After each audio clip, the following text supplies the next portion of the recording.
হঠাৎ করে বিশ্ব রাজনীতির মঞ্চে এক বিস্ময়কর ঘোষণা।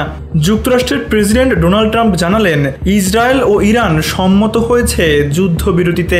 সামাজিক যোগাযোগ মাধ্যমে দেওয়া এই বার্তা মুহূর্তেই ছড়িয়ে পড়ে বিশ্বজুড়ে, কিন্তু তারপর অদ্ভুত এক নীরবতা। ইরান কিছুটা সাড়া দিলেও ইসরায়েল যেন আক্ষরিক অর্থেই চুপ করে গেল। যুদ্ধবিরতির কথা শুনেও একটি শব্দ উচ্চারণ করেননি প্রধানমন্ত্রী বেঞ্জামিন নেতানিয়াহু। বরং ইসরায়েলি সংবাদ মাধ্যম জেরুজালেম পোস্ট জানায়, ট্রাম্পের ঘোষণার পর রাতভর নিরাপত্তা মন্ত্রিসভায় বৈঠক করেন নেতানিয়াহু, যেখানে মন্ত্রীদের নির্দেশ দেওয়া হয় যুদ্ধবিরতি নিয়ে প্রকাশ্যে কোনো মন্তব্য নয়।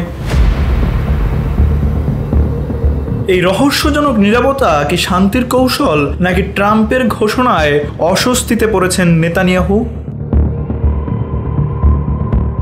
অন্যদিকে ইরান বলেছে ইসরায়েল যদি হামলা বন্ধ রাখে তারা প্রতিশোধমূলক আক্রমণ থেকে সরে আসবে।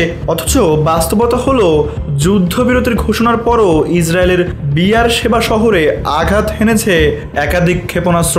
নিহত হয়েছেন অন্তত ৩ জন, অনেকেই আহত। সাইরেন বেজেছে, আতঙ্কে মানুষ ছুটেছে বোমা শেল্টারে।